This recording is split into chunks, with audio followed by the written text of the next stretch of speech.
Hey, I'm Jamie, and on today's episode of Would Jamie Eat It, we're gonna get cheesy.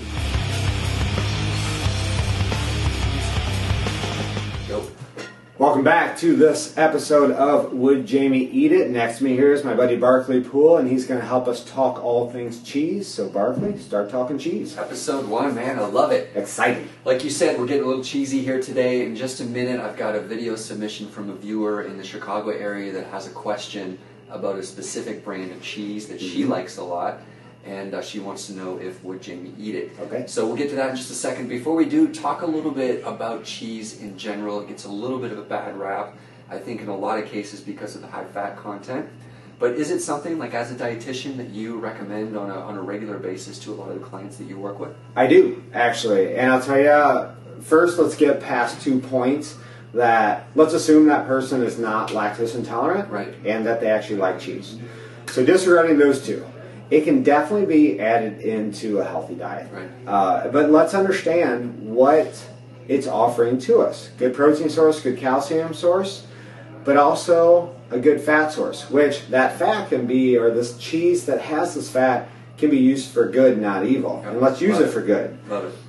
The way we're going to do that is we're going to understand when do we need fat in our diet and how much of this do we need to use. Right. So if, for example, if I'm using 1 ounce or a quarter cup of cheese, that's going to give me about 8 to 9 grams of fat. Even if I double that, we're going to go 16 to 18 grams of fat, which is still, if I'm needing a good fat source at breakfast or lunch, right, perfect. It's a great amount. The problem, though, is when we start using it for evil, is that cheese is tasty, and a lot of people start going overboard with the amounts, with the portion sizes. When you get to 3 ounces or a 3/4 cup, or you go to a full cup, you're now getting up into the mid-20s to 30 gram range of fat, and that's when it can become a problem. Well, not to mention it's combined with a lot of other fat sources a lot of the times. I mean, I just think you go to a restaurant sometimes and I see the salads that they bring out, yeah, and they're, you know, combining the cheese with avocado and nuts and maybe some salad dressing on there. You're tripling and quadrupling your fat source a lot of times, and it just piles up. Yeah, and that's where, you know, each individual item that you mentioned, whether it's cheese, avocado, salad dressing, even if there's some walnuts on it or sunflower seeds on it, those individually, maybe the dressing is a bit questionable, but the other things are very healthy. But again, no matter how healthy it is, if your body doesn't need hypothetically 60 grams of fat at a sitting, it's not going to use it. And that's where the problem arises. Give your body what it needs when it needs it. I know it's a message you use a lot. So correct. Perfect application. So let's get to that question from Samantha in Chicago. Like I said, she's got a specific cheese brand that she eats a lot of. And we'll hear from her, and then we'll see if would Jamie eat it. Cool. Cool. Hey Jamie, it's Samantha from Chicago, and I'm a huge fan of Horizon Organic Shreds. And I've got to know, would Jamie eat it? Thank you, Samantha from Chicago, for submitting Horizon Organic Shreds. Good question. It is. Let me get right into the review and keep this very basic and very simple. The good about Horizon Organic Shreds is that it has only 4 ingredients, and a general rule is that the least amount of ingredients equals lesser processing and more intact nutrients. Sure.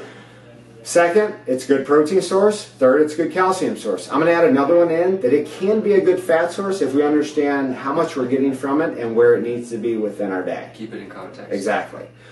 The bad about this, and it's not a deal breaker, but I will bring it up, is that it contains cellulose. Cellulose is part of every plant structure. So if we're eating a salad or any other vegetables, it's going to provide a good dietary fiber source for us. But it's not natural to cheese, and I'm not a huge fan of adding things that shouldn't be added. Okay. So the verdict is I would eat this. However, I would probably choose something like a grass-fed organic that I would have to slice myself, therefore eliminating that cellulose component. Okay. So thank you, Sam. We really appreciate the submission. And Bark, where can they find us?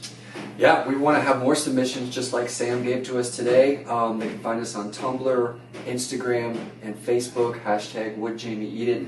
Send us your questions. We'll try and get you on air and try and get your question answered by our expert, Jamie. I love your product challenges, but I want to challenge you before we go is the next time you're eating cheese, understand how much fat you're getting from it and where it needs to be within your day that your body can use it most efficiently. That being said, we hope to see you next week.